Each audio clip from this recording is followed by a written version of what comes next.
Olá pessoal, tudo bem? Então a gente vai dar início à nossa primeira aula na disciplina de análise de algoritmos, tá? Então basicamente, qual que é o intuito dessa matéria? Então essa matéria, ela é um pouco diferente da matéria de algoritmos, né, estrutura de dados que vocês estão acostumados. Na verdade, então algoritmos em estrutura de dados, de maneira geral, a gente aprende, quer dizer, dado um problema, vocês aprendem a projetar, né, um algoritmo que resolve aquele problema. Tá?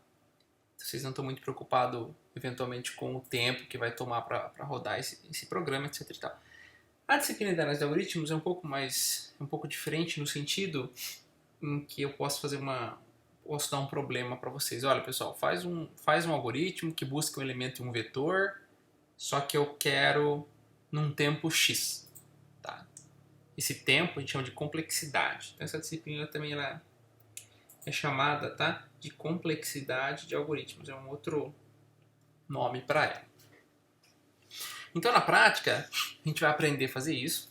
Né? Então, não basta só resolver o problema. Eu quero resolver o problema num determinado tempo. Né? E uma outra coisa que a gente vai aprender é como é que eu faço, por exemplo, uma pergunta bastante pertinente, quer dizer, como eu comparo, tá?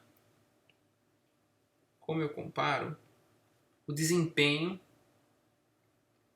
tá, de diferentes algoritmos. Então, suponha que eu tenha um determinado problema, quero fazer a multiplicação de matrizes, por exemplo. Tá? E eu tenho, então, três soluções, A, B e C. Só que assim, por exemplo, a solução A foi feita num computador Linux, a solução B foi feita num computador que roda Windows, a solução C foi feita num computador que roda um macOS. Então eu não consigo comparar, porque cada sistema operacional vai fazer um gerenciamento diferente, né? De memória, escalamento de processo, etc, etc. Ah, tá, não. Suponha que as três programas, né? São máquinas distintas. Os três possuem Linux.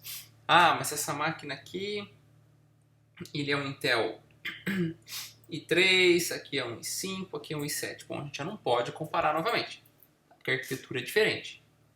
Espera-se que o i7 seja mais rápido. Ah, não, todos eles são, tá certo? São i3. Bom, mas esse aqui eu usei um GCC, que é o compilador que a gente vai ver aqui, versão 2. Esse aqui eu usei um GCC versão 2.2. Esse aqui eu usei um GCC versão 10. Note, então, já não posso comparar. Tá? Então, o intuito dessa matéria é o quê? A gente tirar toda essa dependência de sistema operacional, arquitetura, né, software de compilação e analisar os programas como sendo o quê? Funções matemáticas. Tá? A gente vai modelar os programas como sendo funções. E aí sim eu consigo, então, representar esses meus programas de maneira independente da arquitetura ou do hardware. Tá? Isso é uma área da matemática que chama, eles estudam, né, o crescimento assintótico de funções. Tá? Caso vocês queiram se aprofundar. A gente pode avaliar um algoritmo. Geralmente a gente avalia ele de acordo com, vamos dizer assim, a complexidade de tempo. Tá? Então eu tenho que a complexidade, a gente chama de complexidade. Complexidade de tempo. Só que eu também tenho a complexidade de espaço. Ou seja, olha, suponha que eu tenha duas soluções, ambas têm a mesma complexidade de tempo, ou seja, ambas demoram, estou fazendo uma analogia aqui, 10 segundos para executar. Qual delas é a melhor? Aquela que eventualmente ocupa menos espaço na memória é a melhor, tá certo? Então por isso que a gente pode também analisar a complexidade de tempo e espaço. Geralmente a gente fica só com o tempo, tá legal? A não ser que você queira fazer uma análise um pouco mais rigorosa, você pode levar em consideração o espaço também. Bom, para a gente então estudar o crescimento assintótico de funções, a gente vai utilizar alguns símbolos, né? Um pouquinho distintos, que talvez vocês também já tenham visto. Esses símbolos a gente chama de notação de Landau. Tá? Landau foi então a pessoa, o cientista que estudou esses símbolos. Então basicamente nós temos 5, que é o O grande, tá? O pessoal chama de Big O. Temos o O pequeno, tá? Temos o ômega, W minúsculo, né? E temos o θ. Vou explicar para vocês, mas basicamente a gente vai, a comunidade em si se prende apenas nesses dois, tá? Que é o θ e o O. Assim, a partir de agora, quando eu começar a falar em O, é sempre o Big O, tá, pessoal? É o O maiúsculo, tá? É o O grande, certo? Bom, existe, né, um pouco de um ferramental matemático por trás dessa notação, mas eu acho que vale mais a pena aí a gente se prender um pouco na questão mais prática, tá? Então como é que acaba funcionando essa minha brincadeira? Então a gente tem o seguinte, olha, eu vou criar aqui para vocês uma tabela, tá? O que essa tabela nos diz? Vamos lá, então. Vou criar uma tabela, tá? Onde eu tenho, então, a notação. E eu tenho depois ali do outro lado o significado, tá? Vou colocar assim, significado intuitivo. Então, por exemplo, o que significa? Então, por enquanto, pessoal, vamos esquecer um pouquinho de algoritmo, vamos pensar em função, tá? Suponha que eu tenho uma função f de n qualquer, uma função, pode ser x igual a y, tá? A gente já vai ficar mais claro depois. O que significa que eu dizer, na verdade, tem duas funções, f de n e g de n, tá? Imagine duas funções quaisquer. O que significa eu dizer que f de n pertence a Ozão de g de n? Tá? Isso significa, isso vai ficar claro depois, tá? Que f de n é menor ou igual, tá, a g de n. Imaginem, pessoal, que f de n, suponha que eu tenho um problema, e f de n é um algoritmo que resolve esse problema, e g de n é outro algoritmo, tá? Por que eu falo pertence? Né? Porque, na verdade, O de g de n, isso me retorna um conjunto, uma família de funções. Então, por isso que eu digo que pertence, porque f de n, a gente vai ver depois, ele pertence a um conjunto de funções que são dadas pelo O de g de n, tá? O que significa, então, f de n pertence a Ozinho de g de n? Significa que o f de n é menor, tá, que o g de n. Já vai ficar claro isso aí para vocês. O que significa f de n pertence a ômega g de n, tá? Significa que o f de n é maior ou igual a g de n. F de n pertence a w de g de n, significa que f de n, né? Ele é maior que g de n. E f de n pertence a θ de g de n, significa que o f de n ele é igual a g de n. Então seria essa aí, seria essa nossa tabelinha, tá? O que isso quer dizer para nós, né? Por exemplo, de maneira mais intuitiva, suponha então que eu tenha um programa, a gente já vai ver com mais calma como é que eu faço isso, mas suponha que eu tenho um programa que é descrito por uma função linear, f de n. Depois a gente vai ver como é que a gente faz isso, tá? Para resolver um determinado problema. Eu tenho outro algoritmo que resolve esse determinado problema desse jeito aqui, ó. Meu g de n aqui, ó. Tá? Vamos supor aqui, então, que esse meu g de n é uma função. Então, vamos supor aqui n, eu tenho um n aqui, né? E no eixo y vai ser a minha função, f de n ou g de n. Tá? Então, geralmente, pessoal, n é o tamanho da instância de entrada do meu problema, tá? Tamanho da entrada do meu problema. Exemplo, qual é a complexidade para eu buscar um elemento em um vetor de tamanho n? Esse aqui é o n. Tá? Então o n sempre pode ser, por exemplo, o tamanho do meu vetor, o tamanho da minha matriz, tá certo? Então n é o tamanho do meu problema. Então suponha que, vamos lá, eu tenho um problema tenho um vetor com n elementos, eu quero buscar um determinado elemento nesse meu vetor. Eu tenho duas propostas para resolver isso, a amarela e a verde. A amarela, que é o f de n, ele consegue fazer isso, é uma função linear, f de n igual a n, tá? Ou, de maneira, uma analogia, lembra que a nossa função y é igual a x, equação da reta que passa na origem, certo? E o outro resolve de uma outra forma. O cara mais criativo ali, ele falou que o dele é n quadrado. Então o que a gente tem aqui? A proposta azul, ou verde, ela é quadrática, tá? Porque ela é uma função quadrática. E a proposta amarela é uma função linear, tá? Então o que isso quer dizer para nós? Olha só, tá? Então no eixo x nós temos, vamos supor, o n, né? Que é o tamanho da entrada. No eixo y eu tenho o tempo que vai me tomar, tá? Então suponha que aqui eu tenha um vetor com um elemento, tá? Como ele é linear, f de n igual a n, então tem um aqui, que significa que para o meu algoritmo amarelo, tá? Se eu tiver um vetor com um elemento, ele vai tomar 1 segundo. Se eu tiver um vetor com 10 elementos, ele vai tomar 10 segundos. Só um exemplo aqui, como se o tempo fosse segundos, tá? E assim vai, porque ele é linear. Já o meu, vamos chamar aqui de verde piscina, como ele é quadrático, eu preciso desenhar esse gráfico melhor dele, tá? Senão não vai dar certo. Como ele é quadrático, o que acontece, né? Quer dizer, o que é esperado, tá certo? É como se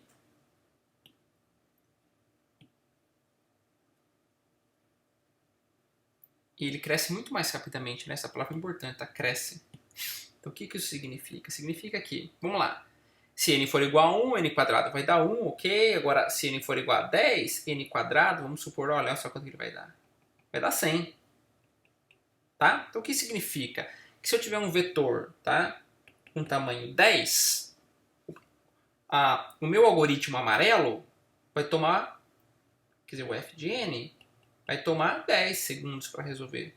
Já o meu algoritmo aqui, o nosso verde piscina, ele vai tomar o quê? 10 quadrado, que é 100 segundos. Então note o quê? Dessa forma a gente pode concluir o quê? Que a proposta amarela, o algoritmo amarelo, ele é melhor do que o algoritmo verde piscina, tá certo? Porque esse aqui demora 10 segundos e esse cara aqui demora 100 segundos. Essa é a brincadeira da disciplina de análise de algoritmos. Tá certo? Então, agora como é que eu consigo, né, encaixar isso nessa tabela? Tá certo? Bom, como é que eu encaixo isso? Então, na verdade, é o seguinte. Só apagar aqui.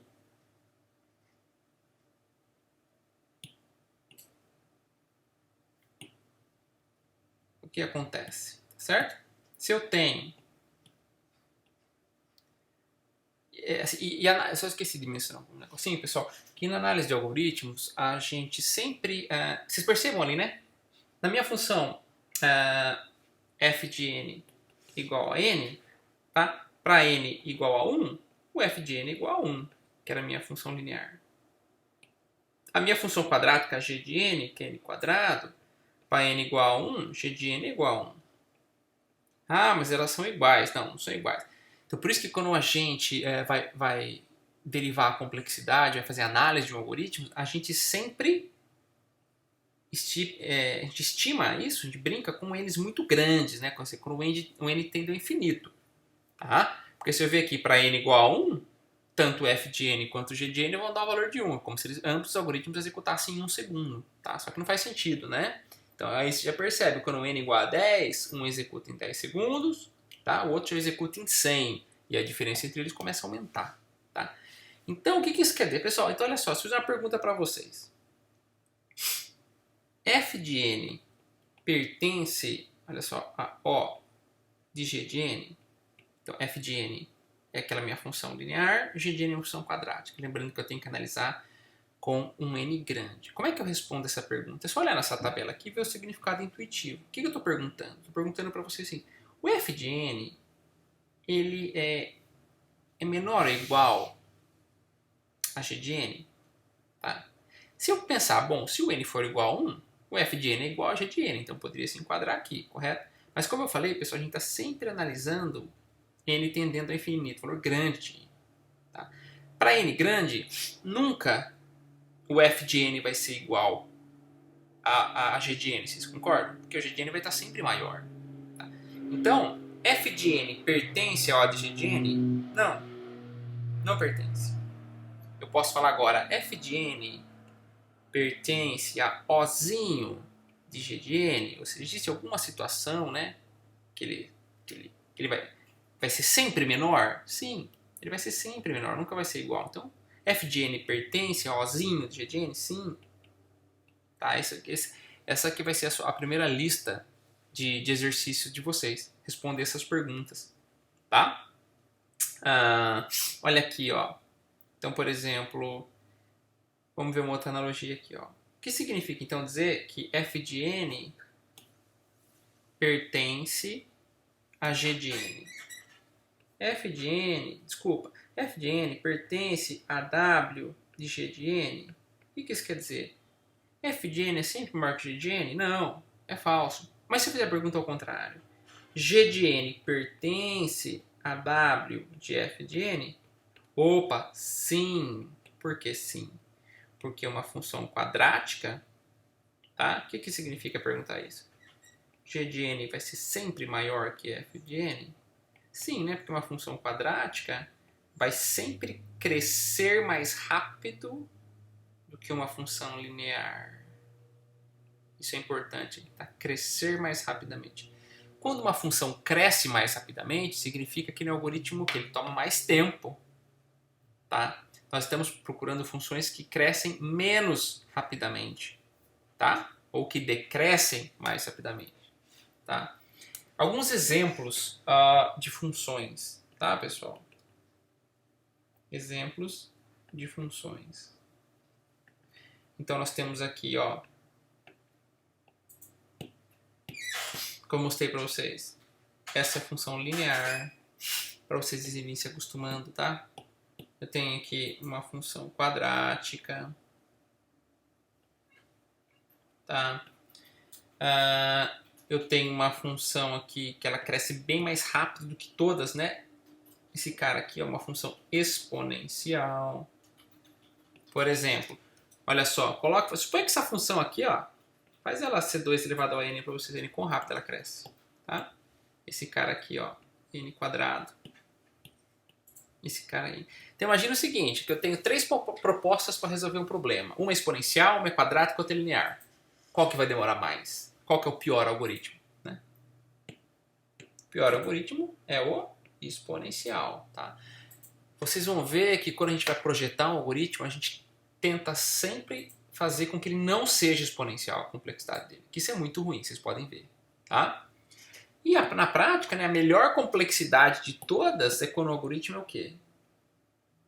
Uma função, deixa eu melhorar aqui, é uma função logarítmica. Isso é um logaritmo, isso aqui é um log. Isso é muito bom, porque ele é mais rápido que o linear, tá? Ele cresce menos rapidamente do que uma função linear, tá certo?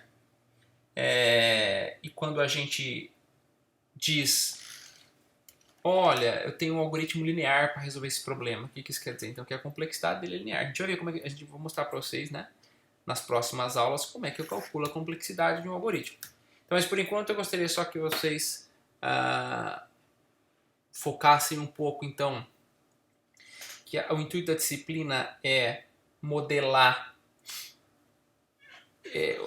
o algoritmo como ser uma função, ou seja, dado um algoritmo, eu vou tentar saber qual é a função que descreve ele. Se ele é linear, se ele é quadrática, se ele é polinomial, se ele é n quadrado mais n, se ele é n ao cubo, tá? E assim sucessivamente, para depois a gente poder comparar. Por enquanto a gente não sabe, né, como fazer isso, tá certo? Mas a ideia dessa primeira aula então é mostrar vocês a disciplina, mostrar essa tabelinha e esse significado intuitivo que é super importante, tá? E a primeira lista de vocês então vai ser brincar um pouco com essas coisas aqui. Tá legal? Obrigado, pessoal, até a próxima.